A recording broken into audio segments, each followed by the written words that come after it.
बिस्मिल्लाहिर्रहमानिर्रहीम। अस्सलाम वालेकुम। अल्लाह ताला की नेमतों का शुक्र अदा करते हुए आज का व्लॉग स्टार्ट करती हूँ। आज बहुत ही मज़ेदार और बहुत ही परफेक्ट आसान तरीके से आपको मटन कढ़ाई बनाना सिखाऊंगी। तो चलिए रेसिपी स्टार्ट करते हैं। Welcome to my channel AFM Prachi food और मैं हूँ सोनिया।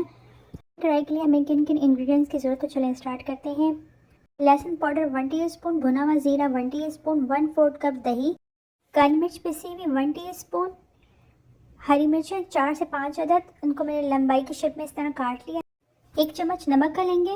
नमक मैंने इधर इसलिए कम लिया है क्योंकि मटन स्टॉक में मैंने ऑलरेडी नमक ऐड किया हुआ है। मटन स्टॉक यानी कि मटन की यखनी को मैंने पहले से तैयार करके रखा हुआ है और मटन को मैंने सेपरेट कर लिया है यखनी से। और मटन देख लें कितने अच्छी तरीके से गला हुआ है। मटन पहले से गला हुआ हो तो कढ़ाई बहुत ही मज़ेदार बनती है। 1 kg मटन है, 2 कप मटन स्टॉक है, 5 से 6 टमाटर हैं जो को मैंने उबाल के उनका छिलका उतार के उनको अच्छी तरह मैश करके रखा है। 1 कप ऑयल लेंगे। गार्निशिंग के लिए यहाँ मैंने धनिया और अदरक ली है जो कि कढ़ाई में ज़रूरी होते हैं। तो चलिए रेसिपी स्टार्ट करते हैं। यहाँ देगची में हम ऑयल डालेंगे। आप मैश किए हुए टमाटर ऐड करेंगे और उसको अच्छी तरह फ्राई करेंगे।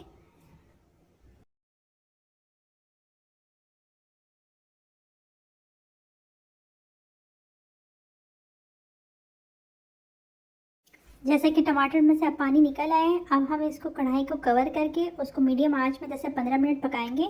उसको हम इतना पकाएंगे कि टमाटर की ग्रेवी बिल्कुल ड्राई हो जाए और उसमें से ऑयल निकल आए।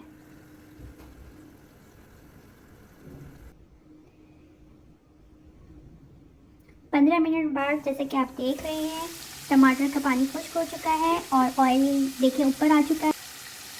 इसको 5 से 10 मिनट हमने अच्छी तरह फ्राई करना है। टमाटर को हम जितना अच्छी तरीके से फ्राई करेंगे उतना ही उसके अंदर से खटास आएगी और कढ़ाई में बहुत ही मज़ेदार फ्लेवर आएगा। अब हम इसका गोश्त ऐड करेंगे और मज़ीद इसको थोड़ा सा फ्राई करेंगे। मटन स्टॉक का मैं आपको अपना रेसिपी बताती जाऊँ। मटन स्टॉक में मैं नमक और गरम मसाले ऐड करके इसको अच्छी तरह गला लेती हूँ। जैसे कि गोश्त में आपको स्पाइसेस नज़र आ रहे हैं, ये मेरे मटन स्टॉक में डाले हुए थे मैंने। 10 मिनट गुजर चुके हैं। अब हम इसमें लहसुन पाउडर ऐड करेंगे, उसको मज़ीद 5 मिनट फ्राई करेंगे। 5 मिनट गुजर जाने के बाद इसमें हम मटन स्टॉक ऐड करेंगे।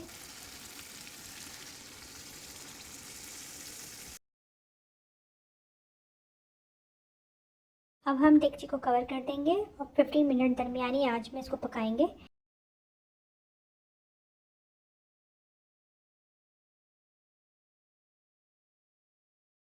15 मिनट बाद जैसे कि आप देख रहे हैं कढ़ाई की ग्रेवी रेडी हो चुकी है, ऑयल साइडों में आ चुका है।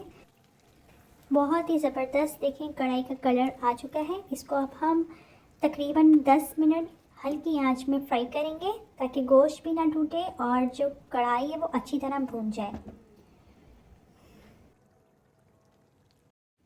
फिर 10 मिनट गुजर चुके हैं और गोश्त और मसाला हमारा अच्छी तरह फ्राई हो चुका है। अब हम इसमें नमक ऐड करेंगे, इसको मज़ीद अच्छी तरह फ्राई करेंगे। तकरीबन 10 मिनट हमने इसको हल्की आंच में अच्छी तरह फ्राई करने हैं।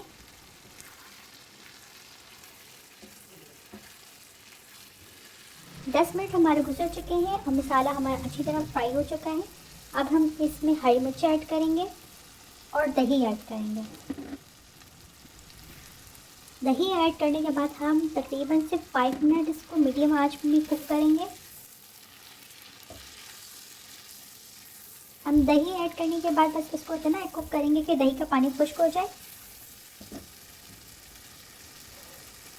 5 मिनट हमारे गुजर चुके हैं और दही का पानी अच्छी तरह ड्राई हो गया है।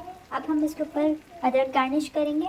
उसको थोड़ा सा हम 5 मिनट्स के लिए कुक करेंगे ताकि अदरक का फ्लेवर इसके अंदर आ जाए।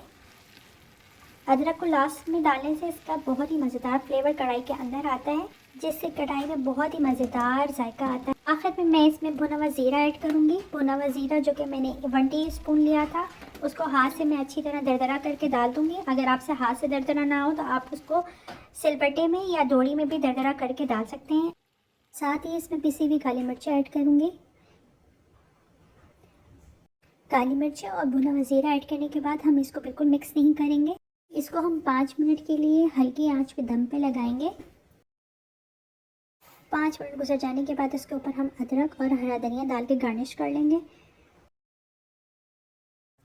तो फिर है ना बहुत ही आसान रेसिपी। इस रेसिपी को ट्राई ज़रूर कीजिएगा, लाइक शेयर ज़रूर कीजिएगा और कमेंट सेक्शन में ज़रूर बताइएगा कि आपको रेसिपी कैसे लगी।